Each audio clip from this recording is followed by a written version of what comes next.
ચોમાસામાં વધુ પડતા વરસાદે ખેડૂતોની આવક પર ફટકો માર્યો હતો। હવે આશા હતી કે શિયાળુ પાક પર, પરંતુ આ આશા પણ ઠગારી નીવડી છે। જૂનાગઢ જિલ્લામાં પણ માવઠું મુસીબત બનીને આવ્યું હતું। ભારે પવન સાથે આફત બનીને વરસેલા વરસાદે ખેડૂતોની મહેનત પર પાણી ફેરવી દીધું। ખેડૂતોએ આખી સિઝન તનતોડ મહેનત કરીને પાક તૈયાર કર્યો અને જ્યારે પાક તૈયાર થયો ત્યારે લણવાનો સમય આવ્યો ત્યારે જ વરસાદ પડતા ખેડૂતોના મુખમાં આવેલો કોળિયો છીનવાયો। શેણા છે, ધાણા છે, બાજરો ઊભો હતો, બધુંય હાવ નુકસાન હોય 100% જેવું નુકસાન થયું છે। હજી ચોમાસાનો માર ભૂલ્યા નથી, ત્યારે માવઠું થયું ત્યારે પૂરું થઈ ગયેલું હતું। અત્યારે આ પાછું શિયાળો પાક તૈયાર થયો અને થઈ ગયું છે।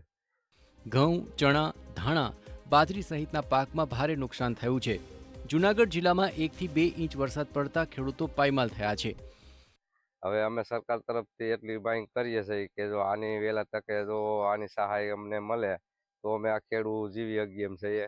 બાકી ચોમાસુ પાકમાં અમારે આ રીતનું થયું છે અને અટાણે ઉનાળા પાકમાં આ રીતનું થયું છે, તો અમારે ખેડૂતને તો હવે આમાં જવું તો ક્યાં જવું અમારે। આર્થિક રીતે ભાંગી પડેલા ખેડૂતો હવે એક જ આશાએ બેઠા છે કે સરકાર કંઈક સહાય કરે। બનાસકાંઠામાં પહેલા